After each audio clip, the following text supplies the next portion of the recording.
We have another special guest on the phone with us, a former WJLE employee, Bill Conger. Hey, Bill, are you there, Bill? Oh yeah, how you doing, Dwayne? All right, that little pause makes me, all right, good to see you. Good. Well, we don't see you, but we can hear you. We're going to use our imagination. Bill, we're imagining right now that you're in our minds, so speak your piece. Tell us all of the wonderful things that you remember about WJLE. Oh man, Where to start? it was great. I started back in 1979 when you hired me right before my sophomore year in high school, and had a great time there through high school and college, and a lot of fun things, a few pranks along the way, and but I had a great time, learned a lot. And of course, you went on from here to further a career in broadcasting. Yeah, I had and it went really well for about 25 years. I worked, started there at JLE, then I went to WMTS in Murfreesboro, worked for John McCrary and his radio station, and also a low-power TV station, and went off there to work some in television at Jim Owens and Associates, doing some of the shows, producing segments for some of the shows on what used to be the Tennessee, the National Network, and then later on country music television for about 4 years as a feature producer, and kind of squeezed in between there. Had a couple of stints, one at WSN Radio for a few years, and in news, and in WLAC in news as well. So it's a great career. Yeah, and it all started right here. I know. I'm so grateful. I mean, sometimes you can't forget where you started, and if it hadn't been for that, it led to so many things for me. I've always been grateful for that shot, and that probably, I know I didn't deserve it at the time, but I'm so grateful that I was given that opportunity to do it, and had to grow a lot from there.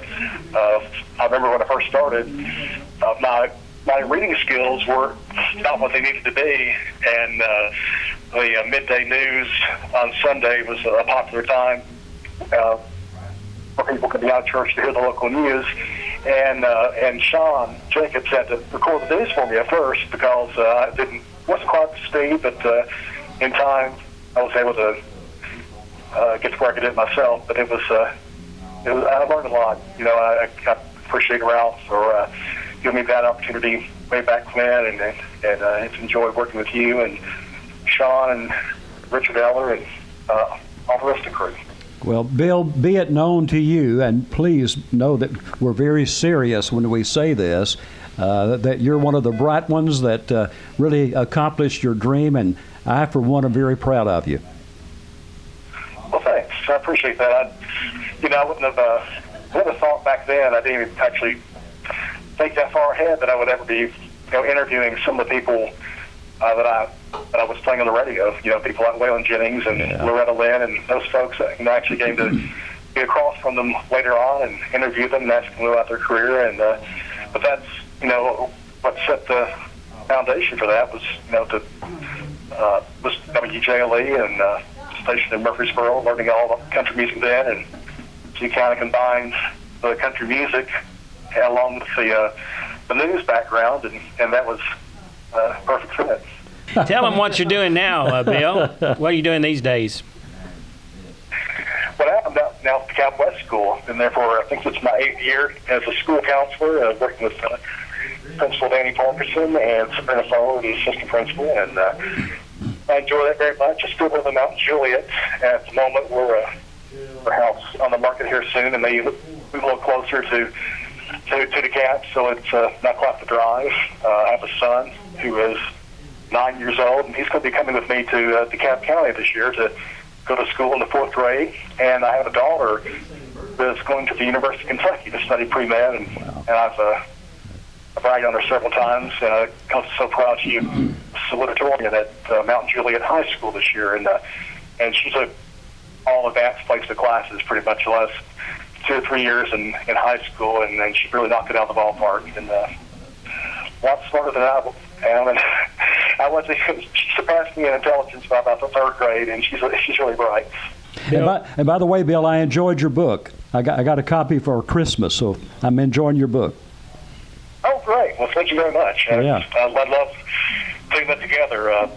We rejoice in the Lord always, Chelsea Holman's story, and I was not surprised how, it was interesting being on the other end of the spectrum with the writing long form, so many years for radio, tell a story in 30 seconds, take a lot of information, condense it down into just a brief story, and then found myself having to do right the opposite for this. But it was fun, and I appreciate you getting the book.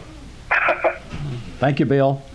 Bill, we really appreciate you and think a lot of you, and we're proud of all the success you've enjoyed in your career, and we want you to come back and visit us when you get a chance again. Don't wait 50 years.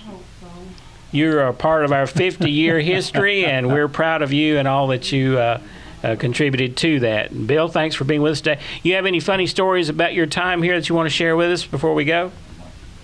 Well, I remember one night I was reading the news, and Dennis Stanley kind of... He's here now. He's sitting right beside of me. Okay. Well, he's probably remembering as soon as I'm saying this. I'm probably not the only victim, but he kind of casually strolls into the room, and I'm sitting there reading the late night news, and all of a sudden I see a fire coming up on my news script. So, but not thinking very clearly at the moment. Instead of turning off the microphone and trying to put the fire out, I was trying to read the news and blow out the fire at the same time. So it's like, you're sitting there reading it well, and, I want the forecast calling for partly cloudy skies, and People listening on the radio had no idea what you were doing, of course. I know. They thought you was out of breath. Imagine they must have thought I was having a stroke or having some type of health problem going on, because it surely sounded pretty odd. I guess you owe me one for that, but don't you, Bill? What's that? Oh, yeah, I do owe you one. Yeah, that's a good one. Anyway, we've related that story off and on over the years. Bill, we're proud of you again. And anything else you'd like to say before we wrap it up? Well, I'm just grateful for the opportunity that I've had to work with such great people and to work at the radio station. And I've said this before, but even having the opportunity to go on and work in another market, I still appreciate what where I came from, and I thought it was such a fantastic opportunity. And I think it's kind of interesting that, and I never realized until this event started unfolding, that we're both celebrating 50 this year. I'm turning 50 myself in September, and but I didn't realize the station's been around that. I thought it'd been around a bit longer, but happy 50th anniversary, and keep up the good work.